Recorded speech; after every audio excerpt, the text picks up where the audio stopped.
All right, today we are diving into a really big idea in education: differentiated instruction.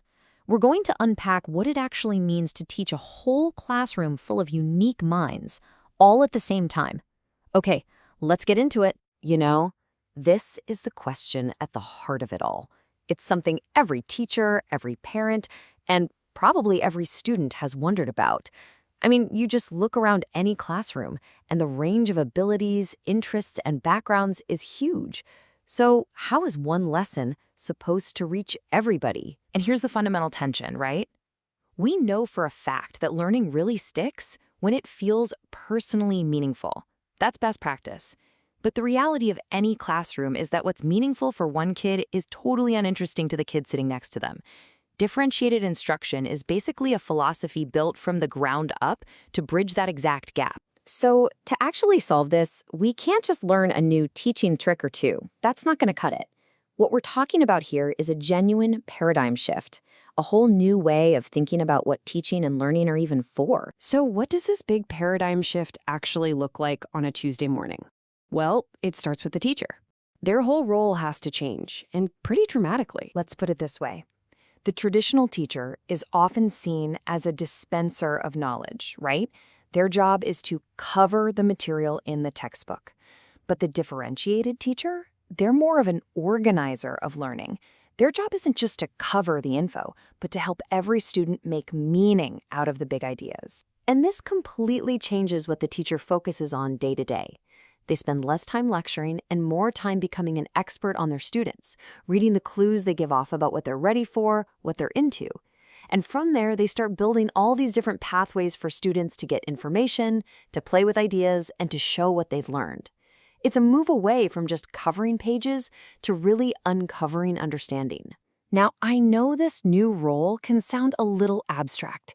So to make it really click, let's explore 3 fantastic metaphors that paint a much clearer picture of what this kind of teacher actually looks like in action. First, think of the teacher as an orchestra director. A good director knows the music, that's the curriculum, inside and out. They know when the whole orchestra needs to play together, but also when the violins need their own practice or when a single soloist needs coaching.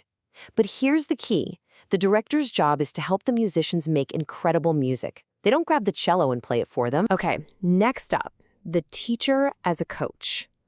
A great coach, has a game plan for the whole team, but they also know every single player's personal strengths and weaknesses.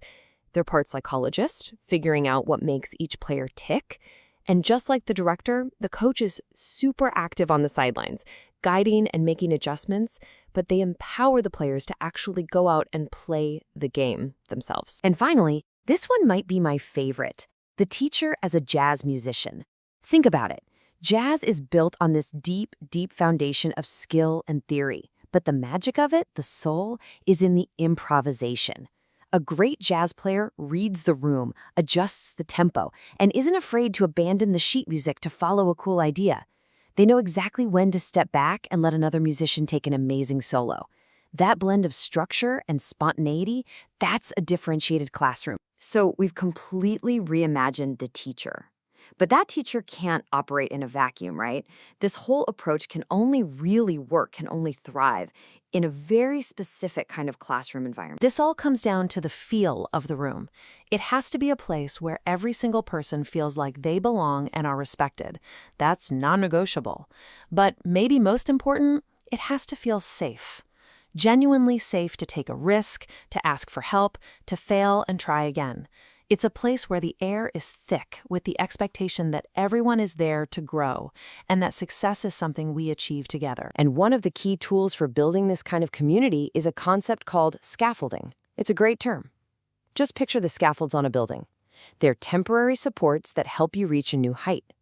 In a classroom, that might be a simpler article to read, a helpful chart, or some one-on-one time with the teacher.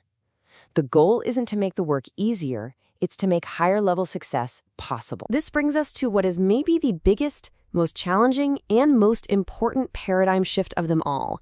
It forces us to completely rethink a word we throw around all the time in schools, the word fair. Right at the very core of this entire philosophy is this one powerful, game-changing idea. We're not just tweaking the definition of fairness, we are completely redefining it. So this is the absolute crux of it. Most of us were raised with this idea that fairness means everyone gets the exact same thing. Same homework, same test, same amount of time. But differentiated instruction flips that on its head.